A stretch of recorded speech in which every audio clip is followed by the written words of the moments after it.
Começa agora. Diário Econômico. Um oferecimento do Canal Rural. Uma análise das principais informações que impactam os mercados, A economia global e do Brasil. Apresentação Marco Caruso. Bom dia, pessoal. Hoje é quarta, 12 de julho de 2023 e esse é o seu Diário Econômico.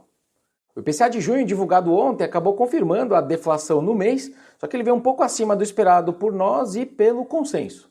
E aí, para os mercados, o qualitativo do número acabou sendo mais importante do que a queda de 0,08% que a gente observou. E o que se viu então foram sinais de estabilização ou queda mais lenta da inflação de serviços. Nada muito crítico, mas acabou fazendo algum preço nos ativos de fato. Basicamente porque esse é um ponto relevante nas discussões de queda da Selic. Vale lembrar, por exemplo, que o BC citou 2 pontos que ele está olhando com mais atenção na inflação.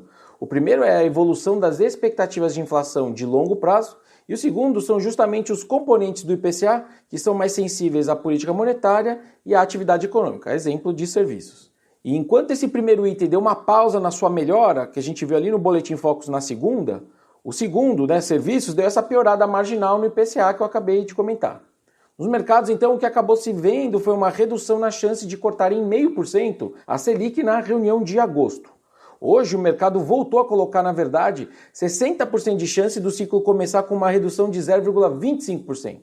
Na sexta passada, agora, era exatamente o contrário, eles davam 60% de chance de largarem de meio. Pode parecer mínimos detalhes de economistas cabeças de planilha, mas vale perceber que se o Copom largasse de menos meio, por exemplo, o mercado ia sair correndo antecipando cortes mais agressivos para o resto do ano, o que certamente empurraria a taxa final lá de janeiro 25 bem para baixo dos 9% que a gente está vendo agora.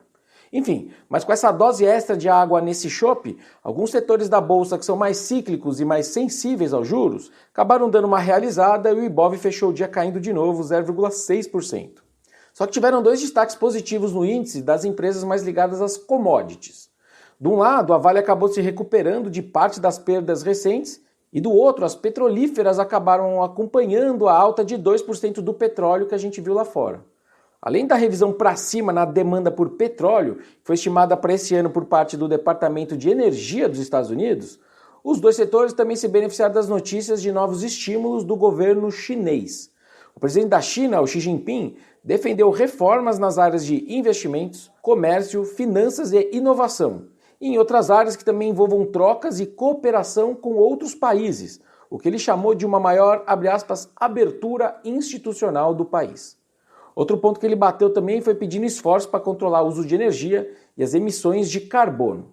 Bom, mas teve quem também gostou desses juros mais altos, o nosso real, por exemplo. E no fundo, isso acaba provando um pouco daquele meu ponto de que os juros e o câmbio aqui no Brasil podem voltar a ficar com correlação negativa. Se sobe um, cai o outro.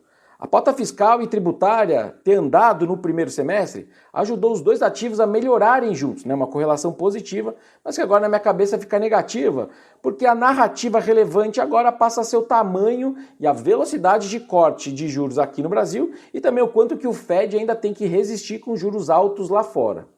Ontem foi um dia de dólar mais fraco lá fora, é verdade, mas o nosso real acabou sendo destaque, ao melhorar quase 1% contra mais ou menos metade disso do resto dos emergentes. E eu acho que a história por trás é justamente esses juros um pouquinho mais alto no curto prazo. Para a agenda do dia agora, 2 destaques. O mais importante é a inflação ao consumidor nos Estados Unidos, que sai daqui a pouco, às 9h30. Só que um pouco antes, às 9 horas, o IBGE aqui no Brasil divulga os números do setor de serviços de maio. Sobre o CPI americano antes, o mercado trabalha com variações relativamente bem comportadas. Tanto que o consenso, por exemplo, projeta só mais uma alta de juros americanos na decisão agora de 26 de julho e uma estabilidade a partir da reunião de setembro. Só que uma eventual surpresa negativa com esse CPI, com a inflação que sai agora há pouco, em termos de mais inflação, deve recolocar a alta de setembro no jogo, a meu ver. E para terminar, os serviços aqui no Brasil devem ter crescido 0,5% nas nossas contas em maio sobre abril.